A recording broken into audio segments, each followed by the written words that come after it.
हाय सगळ्यांना दंडवत प्रणाम. तर आज आहे अक्षय तृतीया. सकाळची माझी सगळी कामं झाल्यात, म्हणजे क्लिनिंग वगैरे असतं ते सगळं झालं आहे. आता मस्त चहा प्यायचा गरगरीत. चहा पिऊन नंतर आता पुढच्या कामाला लागते.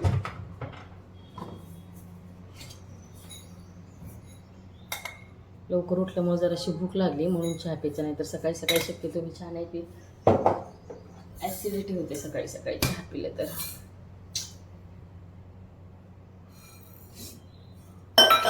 वेळेला काहीतरी राडा होणार.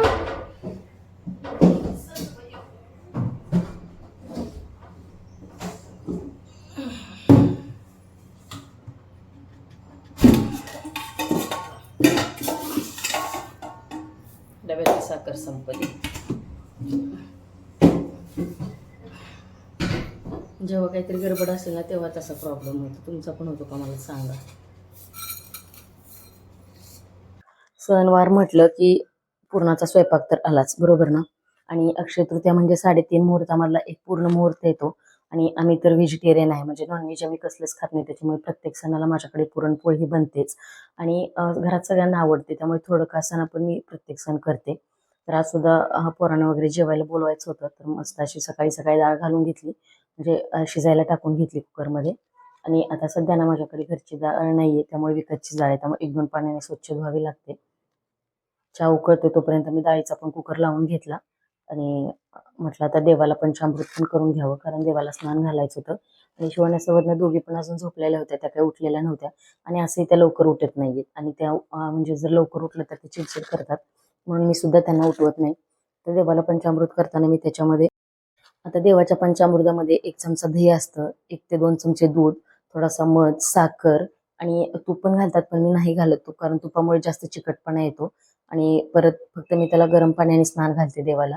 आणि त्याच्यामध्ये माझ्याकडे गुलाबाच्या पाकळ्या असतात, तर त्या सुद्धा मी टाकून घेते. आता चहा वगैरे पिऊन झाला होता, म्हटलं दूध म्हणजे डाळीचा कुकर होते तोपर्यंत मस्त सकाळी सकाळी देवपूजा करून घेऊया. तर अक्षय तृतीया होती, घर वगैरे आवरून घेतलं होतं, पण देवाचं काही काल आवरलंच नव्हतं. तर म्हटलं आज एकदम सगळं क्लीन करून घेऊया.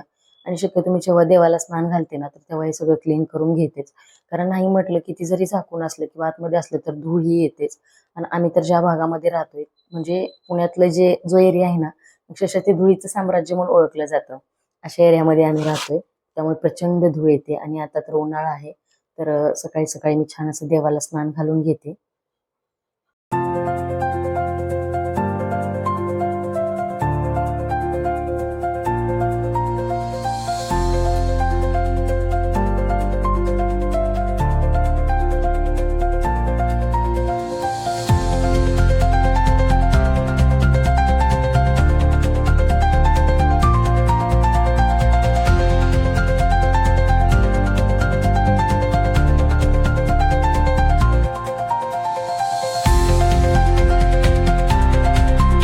त्याच्यानंतर लगेच उंबरठ्यावर हळदीचं लेपन करून घेतलं. आणि मला एक सांगा, मी ज्या हळदीचे लेपन करते ना, तर ते टिकत नाही, म्हणजे असं ड्राय ड्राय होतं आणि लगेच निघून जातं. मी त्याच्यामध्ये अष्टगंध, गुलाबजल आणि जी देवाची हळद असते ना ती वापरते. घरच्या हळदीचं तर येतच नव्हतं, त्यामुळे मी देवाची हळद वापरते, तरी सुद्धा ते निघून जातं. म्हणजे त्याच्यामध्ये वेगळं काय वापरलं जातं का, हे मला नक्की कमेंट करून सांगा. त्याच्यानंतर मी छोटीशी दारात रांगोळी काढून घेतली आणि घरात आले, तर बाबांचं चालू होतं पाण्याचा TDS चेक करायचं. म्हणजे ते आमच्याकडे सुट्टी असली ना की ह्या गोष्टी चालू असतात, कारण जे सोसायटीमधलं पाण्याचं काम आहे तर ते यांच्याकडे आहे. मग प्रत्येक वेळी ते चेक करणं, पाणी चांगले येते का, पिण्यात चांगले येते का, गरम पाणी सगळ्यांना येते का, ह्या गोष्टी त्यांच्या सुरू असतात. कारण सोसायटीचे सदस्य झालेत आणि पाण्याचा जो सेक्शन आहे तर तो यांच्याकडे आहे, त्याच्यामुळं. आणि असंही जेव्हा सोसायटीचे सदस्य नव्हते तेव्हा सुद्धा घरी कसं पाणी येते का, ह्या सगळ्या गोष्टी चेक करायचं. कारण काय होतं, पाण्यामुळेच खूप सारे आजार पसरतात. आणि आम्ही तर फिल्टरचं पितो, पण स्वयंपाकासाठी मात्र जे सोसायटीला पिण्याचं पाणी येतं तर ते वापरते मी. आता डाळ शिजली होती, डाळ निचायला ठेवली, म्हणलं पटकन कणिक भिजवून घेते. कारण पोळ्यासाठी कणिक जास्त वेळ भिजली ना तरच पोळ्या एकदम मऊ लुसलुशीत होतात. आणि म्हणजे आता इतकी सवय झाली ना मला पोळ्या करून, की म्हणजे पोळीमध्ये माझा हातच कोणी धरू शकत नाही, इतकी परफेक्ट. आणि जितकं पाहिजे तितकी गुबगुबीत पोळी मी करते. आता या कणकीमध्ये मी अजिबात मैदा ही कुठंच वापरत नाहीये, फक्त जी घरच्या गव्हाची कणिक असते तर ती भिजवून ठेवली. आता कधी कधी मी कणकेचा गोळा कपड्यामध्ये बांधून पाण्यात टाकते, पण आज तसं नाही केलं. माझ्याकडे एक तेलाची पिशवी होती, तीच फाडून मी त्याला लावली आणि कणिक भिजण्यासाठी ठेवून दिली. आता कणिक जी आहे ना, पुरणासाठी सुरुवातीला घट्टच मळायची, कारण आपली बाकीची कामं होईपर्यंत ती सैलसर होते. तर आता लगेच पुरण सुद्धा शिजवून घेते. मी निथळून घेतलं होतं, येळवणी काढून घेतलं आणि आज मी साखरेचं पुरण बनवते, गुळाचं नाही. तुम्ही साखरेच्या सुद्धा पुरणपोळ्या नक्की बनवून बघा. एक नंबर पोळ्या होतात, म्हणजे इतक्या मऊसूत होतात ना, की खरंच काही विचारू नका. गुळाच्या पोळ्या थंड झाल्यानंतर जरा कडक होतात, पण साखरेची पोळी अजिबात कडक होत नाही. एकदम मस्त आणि म्हणजे टेस्ट सुद्धा त्याची एक वेगळीच असते. मला अगोदर नव्हते आवडत, मी गुळाच्याच करायचे. पण आता आता मला ही सवय झाली की मी साखरेच्या बनवते. असं नाही की साखरेच्या कधी तर गुळाच्या सुद्धा बनवते. पण आमच्या इकडे जर बघितलं ना, जे महानुभावपंत लोक आहेत, तर ते नॉनव्हेज खात नाहीत. म्हणजे ते पूर्ण व्हेजिटेरियन श्रीकृष्ण पंत भक्तातील लोक असतात. तर ते ना म्हणजे प्रत्येक सणाला पुरणपोळी बनतेच. तर पुरणपोळी ना ही साखरेचीच असते. मग कुठे कार्यक्रम असो, काही जरी असलं ना, तर म्हणजे मी तर ज्या ज्या ठिकाणी बघितले ना, तर तिथं तिथं साखरेचीच पोळी असते. तर पुरण शिजायला ठेवलं होतं, तोपर्यंत मी साईडला भाजीचं वाटण भाजून घेतलं.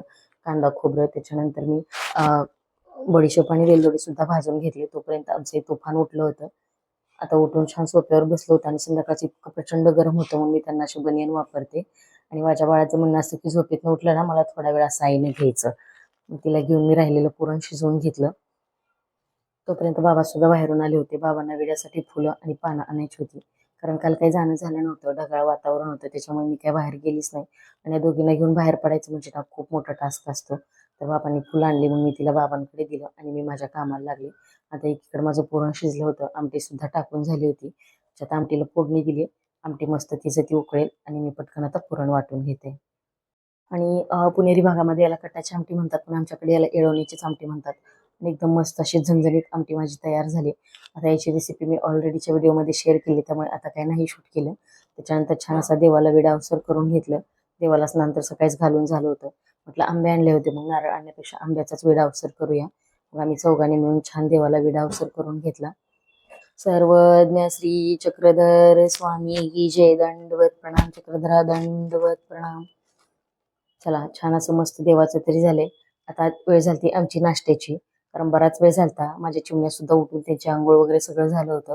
त्यांचं मस्त सकाळी सकाळी छान आवरून घेतलं मी. आज नवीन कपडे घातले अक्षय तृतीये म्हणून. आणि ज्या दिवशी बाबा घरी असतात त्या दिवशी आमचं आई बाबांना दंडवत करणं हे कंपल्सरी असतं. म्हणजे त्यांना मी या गोष्टी अजिबात सांगितलेल्या नाहीयेत, तरी सुद्धा त्या दोघीच्या दोघी करतात. आणि त्यांना ती सवय लागली की बाबा आई बाबांना दंडवत करणं किंवा मंदिरात गेले की दंडवत करणं, या गोष्टी त्या स्वतःहून करतात. त्याच्यानंतर मग रात्री जेवणासाठी मी बिर्याणी बनवली होती. ती सकाळी नाश्त्याला गरम केली आणि पोहे शक्यतो खात नाही, ॲसिडिटी होते म्हणून. आणि मग आम्ही तिघांनी छान अशी बिर्याणीच खाऊन घेतली. आणि सर्वज्ञासाठी मी उपीट केलं होतं, तिला सुद्धा ते बाबांनी चारून घेतलं. आणि म्हणलं आता पोरं जेवायला येतील, पटकन आपण पुरणपोळी बनवून घेऊया. आणि तुम्ही बघू शकता एकदम मस्त अशा गुबगुबीत पोळ्या मी बनवल्यात. ते सुद्धा मी घरी बनवलेलं साजूक तूप लावून. मग विचार करा किती मऊसूत पोळी तयार झाली असेल. आणि आता जवळजवळ पोळ्या बनवत होते तर माझा 1.5 तास गेलेला की पोळ्या बनवण्यासाठी. कारण आम्ही 5-6 जण जेवायला होतो, त्याच्यामुळे स्वयंपाक सुद्धा थोडासा जास्त होता. आणि मी सकाळी 6 वाजल्यापासून लागले होते कामाला, की 6 वाजता उठून मग सकाळी जे काही घरातलं असेल किचन झाडून पुसून सगळं माझं झालं होतं, फरशी वगैरे पुसून सुद्धा. त्याच्यानंतर पोळ्या केल्या, भजी पापड बनवले, आमरस वगैरे करून फ्रीजला ठेवला होता. नंतर पोरं आली, देवाला उपार वगैरे वाढून घ्यायचा होता. म्हणलं पटपट सगळं बाहेर जेवायला घेते. कारण आम्ही दोघं तिघं असलं की बेडरूममध्ये किचनमध्ये जेवायला बसतो. पण असे सगळे असल्यामुळे मग आम्ही हॉलमध्ये बसलो. आणि इतका उकाडा वाढला, म्हणजे इतकी हीट आहे ना आभाळामुळे प्रचंड. मग कूलरचा आम्ही बाहेर लावला होता. मस्त सगळे बसलो, देवाला सुद्धा ताट भरून दिलं. बाबांनी छान असा देवाला उपहार दाखवून घेतला. आणि मग आम्ही सगळ्यांनी मिळून मस्त जेवण केलं. आता जेवणामध्ये होतं पुरणपोळी, भात, येळवणीची आमटी, रस, भजी, पापड आणि कुरवडी सुद्धा तळली होती. त्यामुळे एकदम मस्त असा पंचपक्वान्नाचं जेवण होता. आता सगळ्यांनी आम्ही मस्त जेवण केलं आणि सर्वज्ञाचं चालू होतं की याच्या ताटात थोडं खाईल, त्याच्या ताटात थोडं खाईल. या सगळ्या गोष्टी तिच्या सुरू असतात. जे आम्ही जेवण करतो त्याच त्या दोघी सुद्धा करतात. शिवण्याला सुद्धा सगळं ताटात वाढून दिली की सगळ्यांसोबत ती अगदी छान मन लावून जेवते. आणि अशी आमची अंगत पंगत रंगली होती. सगळे मिळून असतील ना तर जेवायला सुद्धा खूप भारी वाटतं माहिती का. पण म्हणजे करायला म्हणजे मला असं वाटतं की काम करू लागायला पण अजून एक कोणीतरी पाहिजे. कारण लेडीज कोणीच नाही, मी एकटीच काम करते. आणि मग बाकी सगळे पोरं आहेत, त्याच्यामुळे माझ्या एकटीवर खूप जास्त लोड येतो. जेवण झालं तर पसारावरून किचनवर ठेवलेला, हे मस्त झोपत होते. आणि म्हणलं आता पटकन झाडून काढून घ्यावं खरकट मोडून. तोपर्यंत आमची सर्वज्ञ घरात गेली. आणि ती बेडरूममध्ये गेली ना की दरवाजाला आतमधून कड्या लावून घेते, त्यामुळे असं पळत जावं लागतं. ते चुकून जर एखाद्या वेळेस दरवाजाला कडी लागली आणि तिच्याकडनं जर नाही उघडली तर मग दरवाजा तोडण्याशिवाय काही ऑप्शन नाहीये. आणि दरवाजे सुद्धा असे जाड लाकडाचे मजबूत आहेत ना, त्याच्यामुळे ते तुटणं सुद्धा मुश्किल आहे. त्याच्यामुळे लहान मुलांना खूप लक्ष द्यावं लागतं. म्हणजे इथे म्हणेपर्यंत डोळ्याचं पातं लवेपर्यंत ते तिथं असतात, असा प्रकार असतो. मस्त झाडून वगैरे काढून घेतलं आणि आमच्या बाबूचं चाललं होतं बॉल खेळायचं. आता माझी बरीच कामं पेंडिंग होती, अजून मशीन लावायची होती, भांडी घासायची होती, पण सर्वज्ञाला झोपवल्याशिवाय मला काहीच करता येणार नव्हतं. आणि हे बघा अक्षय दादाचं आणि ओंकार दादाचं किती बंधुप्रेम चाललंय आणि ह्या गोष्टी त्यांच्या दररोजच असतात. नंतर माझं चिमणं झोपवलं आणि ती मस्त झोपते झोळीमध्ये. आता 1.5-2 तास तर कमीत कमी उठणार नाही, छान झोपते ती. आणि समजा जर आधीमध्ये उठली तर शिवण्या तिला झोका सुद्धा देते. जे तिला आई किंवा दिदी या दोघींपैकीच कोणीतरी पाहिजे असतं. बाबा शक्यतो झोपवायला तिला नाही चालत. तर आता वातावरण तर एवढं खराब झाले ना, हे बघा जरा ऊन पडते थोडंसं, आता चमकते त्यामुळे ऊन काही तुम्हाला व्यवस्थित दिसणार नाहीये. थोडंसं ऊन पडते आणि परत थोडंसं असं शिरवाळ पडते आणि थोडासा पाऊस सुद्धा आला होता. म्हणजे असं ढगाळ वातावरण झालं आहे आज आमच्याकडे थोडक्यात. आणि त्याच्यामुळे इतकं गरम होते, हीट इतकी होते ना की असं जे एवढं व्हेंटिलेशन असणारं घर आहे, पण इतकं गरम होते की घरात अक्षरशः थांबायची इच्छाच नाही, एवढं गरम होते. तर आमचं जेवण वगैरे झाले आणि जेवण करून तुम्हाला दाखवते मी. सगळे निवांत झोपलेत, पण माझी भांडी आहेत ना तर ती माझी वाट बघतायत. आता मला भांडी घासायची तर मी दाखवते तुम्हाला. माझा ट्रायपॉड घ्यायला आले होते, अजून मशीन लावायची. सुरुवातीला तर कपडे लावून घेते मी.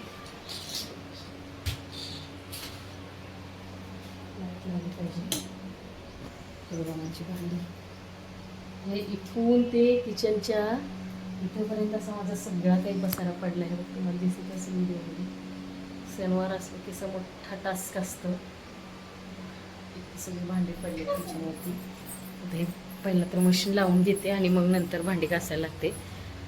तर काय ऑप्शन नाही आहे. कपडे पण इतके आहेत ना की आता 2 मशीन होती तेव्हाच माझे कपडे होऊन जातील सगळे.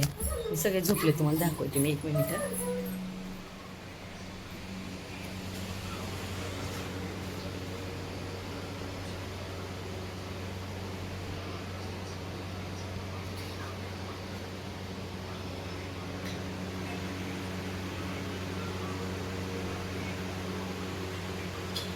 त्यांच्या मस्त चालल्या होत्या झोपी. मला सुद्धा खूप कंटाळा आला होता सकाळी लवकर उठल्यामुळे.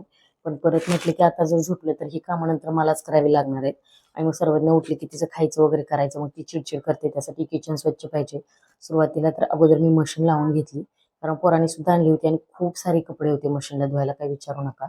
मग अगोदर मी त्यांची एक मशीन लावून घेतली आणि म्हटलं मग राहिल्यानंतर मग आपली घरची म्हणजे माझी कपडे लावता येतील.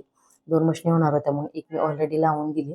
आणि म्हणलं आता मशीन तिचं काम करते, पण भांडी घासायचं काम तर मलाच करावं लागेल. किचनवरचा सगळा पसारा आवरून घेतला आणि पटपट पटपट भांडी घासायला लागले. म्हणजे जास्त माणसं असतील तर घरात इतक्या वेळा भांडी पडतात ना, कधी कधी असं वाटतं की म्हणजे ती भीम कंपन्या असतात ना साबण निर्माचे, तर त्यांचं त्यांचं जे प्रोडक्ट आहे ना तर ते संपवण्यासाठीच बायकांचा जन्म झाला का काय, असंच मला तर वाटतं.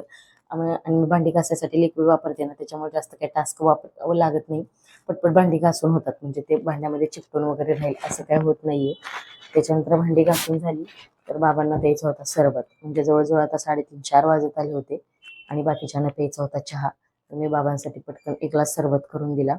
आणि महत्वाचं म्हणजे भांडी जी आहेत ना, घरातल्या बायकांचं कधीही न संपणारं काम आहे ते. कधीही न संपणारं, म्हणजे कुणाला जरी नाही आठवण आली तर भांड्यांना मात्र नक्कीच आठवण येते. हे बघा आत्ताच मी एक जाळ फुल भरून भांडी घासलेत. तोपर्यंत आता मी लगेच सरबत केलाय, त्याची भांडी पडणार.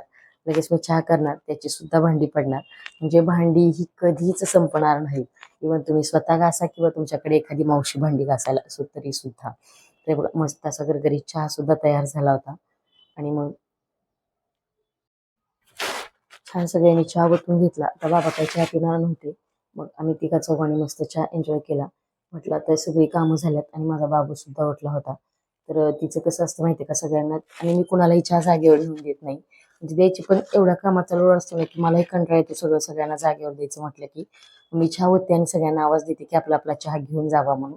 मग पोरं येतात, त्यांचे त्यांचे चहा घेऊन जातात आणि चहा पिल्यावर भांडी पण किचनवरती आणून ठेवतात. म्हणजे त्यांना त्या सवयी लागल्यात.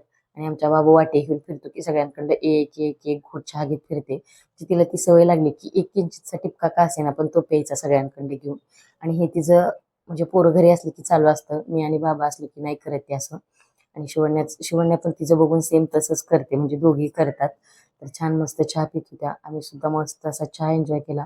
इतका कंटाळा आला होता आणि जरा बसून चहा पिला ना की ते सुख काही वेगळंच असतं. म्हणजे चहा गडबडीत नाही प्यायचा, मी तर कधीच नाही पित. म्हणजे काम झाल्यानंतर पिईल, पण गडबडीत असताना मी म्हणजे चहा पितच नाही. सगळं काम करायचं आणि मग बसून निवांत चहा प्यायचा. किंवा अगोदर चहा प्यायचा आणि मग कामाला लागायचं बस. त्याच्यानंतर हे कपडे ना आता कालचे होते, आज मी सकाळी काढून दोरीवरून काढून टाकले होते. ते माझ्याशिवाय त्याला कोण बघणार नव्हतं. म्हटलं आता पटपट घड्या करून घ्यावं, कारण ते बेडवर ठेवले तर परत संध्याकाळी खालीच पडणार होते झोपताना. आणि म्हणजे कपड्या घड्या करणं, भांडी घासणं ह्याचे टास्क असतात ना, खरंच खूप मोठे असतात. म्हणजे दररोज उठले की तेच काम असतं. कपडे धुवा, परत वाळवा, परत कपाटात ठेवा, परत तेच कपडे आपण घालणार. म्हणजे हे चक्र काही बंद होत नाहीये. आणि जर लहान मुलं असतील ना तर खूप सारे कपडे पडतात. आणि छोटे छोटे कपडे एकतर धुवायला पण वेळ लागतो, घड्या करायला पण वेळ लागतो. पण खरं सांगू का, असे छोटे कपडे जेव्हा हाताने धुतो किंवा घड्या करून ठेवतो ना, खरंच तो आनंद म्हणजे असा काही वेगळाच असतो. मला तर खूप भारी वाटतं म्हणजे कपडे धुवायचे म्हटले की. सगळे कपडे मी छान असे कपाटात लावून दिले.